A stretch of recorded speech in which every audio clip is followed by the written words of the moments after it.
για τις ελιές, το ελαιομάζεμα και το λάδι και σκεφτήκαμε ότι το πιο σωστό μέρος είναι εδώ, στον ελαιώνα. Εντάξει, γι' αυτό θα μας μιλήσει η κυρία Μαρινάκη, που θα πείτε στα αγγλικά, που θα πείτε στα ελληνικά. Good morning to all of you. The primitive need for nutrition was for ancient Greece a central and important issue with social extensions and not only. Dominant components of gastronomy as now were olive oil, wine, pulses, cereals, vegetables, fruits and of course meat and fish. Among the fruitful trees of Greek nature which played a very important role in the economy, in social development, worship, beliefs and customs, the olive tree occupies the first place. The principles of olive cultivation date back to the 3rd millennium before Christ. In the first type of Greek writing, the linear B, we find information about the olive oil, which was of course used in the diet, but it was mainly aromatic or was intended as a basis for perfumes and ointments of the body, which may have therapeutic properties. The olive was also present in the art of the time, and it is depicted in frescoes, but also in other artworks. The cultivation of the olive and the use of olive oil were continued, of course, in the historical years. Olive oil has continued to be a valuable product which played a major role in the economy of the era and was used on various occasions. Let us not forget the close connection of the olive tree with the goddess Athena, where it seems that precisely because of its important role in the Athenian economy, it has emerged as a sacred tree of Athena. The ancient Greeks were putting olive oil in their hair and probably in their clothes also. Both the olive oil and the perfumes were used and in the funerary ceremonies. But what was happening in other key areas of olive oil consumption, such as food and lighting? Olive oil cannot say someone that it was the food of the poor. The diet of humans in classical antiquity was mainly based on cereals. The rich people had the privilege of consuming fewer cereals and replenishing them with other foods of their choice, particularly olive oil, dairy products and meat. As for the lighting, it is considered that the use of olive oil in the lamps was rare until the end of the 7th century before Christ. We know that in the Odyssey, the lighting was done either with torches or with the help of the fireplace, and only after the 6th century before Christ there is an increase in the use of olive oil in lighting. Very close was the relationship between the olive oil and the sports, especially in Athens. There, in the athletic games that took place every 4 years during the Panathenaic Games, the great celebration in honor of the protector goddess Athena, olive oil was the prize won by the winners. We see, for example, that the winner of the speed road were received as a prize 70 amphoras, each of which contained around 35 kilograms of olive oil, thus gaining altogether around 2.5 tons of olive oil. Besides, the olive is all known as a symbol of peace, while at the same time it was the Olympians' trophy, in the head of which they placed the kottinos, a wreath of wild olive trees branches. Important also is the role of olive oil and olive in the customs for the Aedilai, as well as in the modern folk medicine, where many choices remain from the antiquity. Olive leaf decoction has been used in various cases, particularly in hypertension. Drops of olive oil are instilled in the ears, while olive oil is used also to heal wounds. Older, more complex formulations such as pontikolado, means olive oil with small mouses, and balsamolado, balsamic oil, were famous.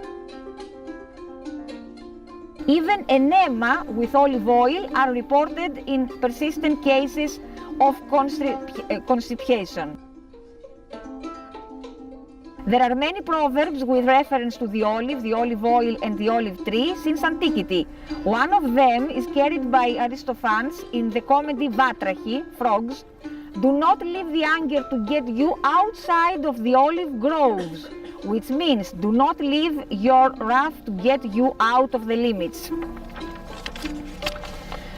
Let us now come to Amorgos.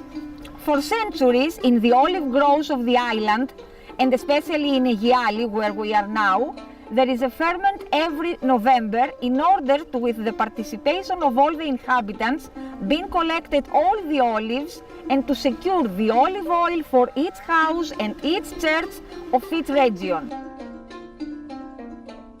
The olive cloths are laying under the trees. The hands are working endlessly so that neither the smallest valuable olive of the tree will be lost. Others are climbing up to the olive trees and cutting the olives, and others are gathering them from the ground. For the climbing, they used stairs, while in earlier times they made improvised stairs from the tree's branches themselves, tying them by 2 or 3 with ropes, and by using them they went up to the top, creating at the same time higher steps further. Now, of course, most of the hands have been replaced by modern machines and log-handled rake, which literally comb the trees, reducing the time and the dangerous climbs to the top of the olive trees, while at the same time they distort, like any modernity, the identity of a centuries-old tradition. Overseas residents of these regions have been involved in the harvesting of the olive in recent years, be it immigrants or Europeans living here by choice.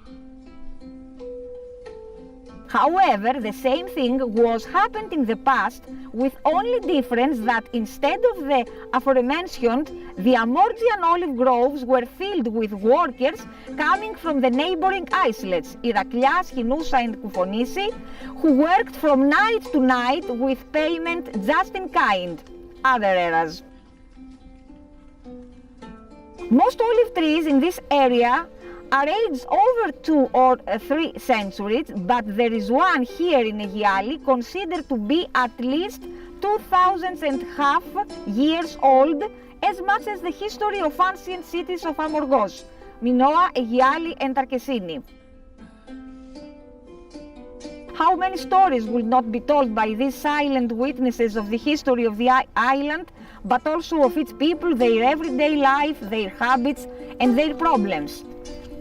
So, when November was arrived and the slogan "Let's go to the olives" was given, the first that they had to do was to prepare the necessary tools, the long rope, which, as we mentioned earlier, was used to create stairs from the olive tree's branches themselves, and the big apron made of goat hair, a precursor of the olive cloths in which they used to gather the olives that they collected with their hands. For the transfer of the olives, they used sacks made of male goat hair, which were loaded on the sturdy Amorgian donkeys and transported to the primitive olive presses of the time. We must point out that even today, when the island's road network is full development, many olive groves that lie in the inaccessible areas of the Amorgian mountains are served by these sympathetic quadrupeds, the loyal friends of every islander present. Until 1960, the olive presses were usually cooperatively, and for their function, they necessarily needed 3 people: the engineer, who placed the olives beneath the stone, the cylinder, the one who was turning the cylinder, and the assistant of the engineer.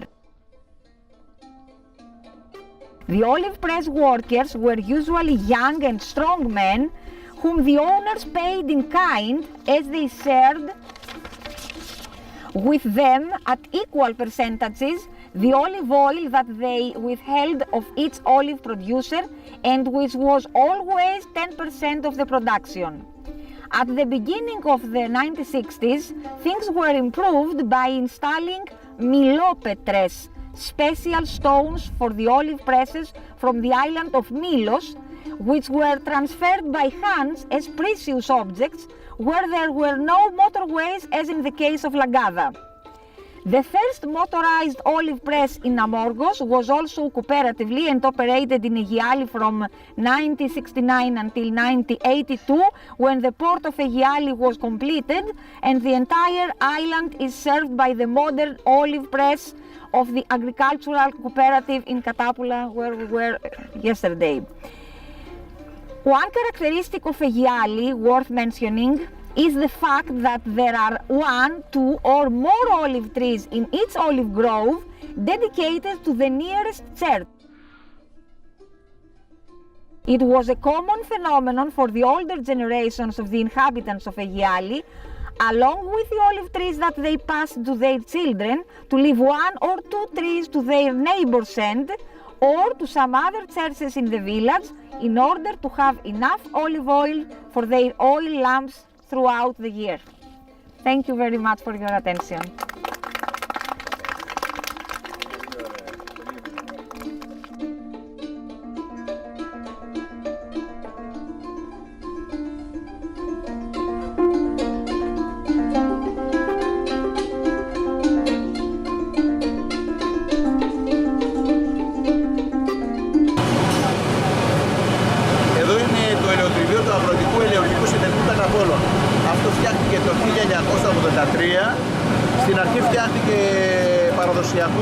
πέτρες και πιεστήρια, αλλά μετά το κάναμε πιο σύγχρονο και το κάναμε φυτοκεντρικό το λαδιό.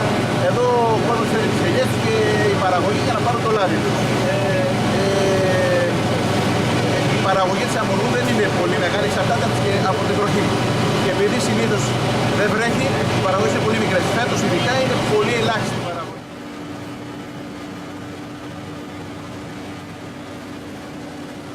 Λοιπόν, είπαμε τώρα ότι η διαδικασία είναι: παίρνουμε τις ελιές μας εδώ πέρα, το πετάμε το φύλλο έξω, πλένουμε την ελιά και μετά πηγαίνει στη συνέχεια στο σπάσιμο. Είναι ο σπαστήρας στο μηχάνημα που του σπάει.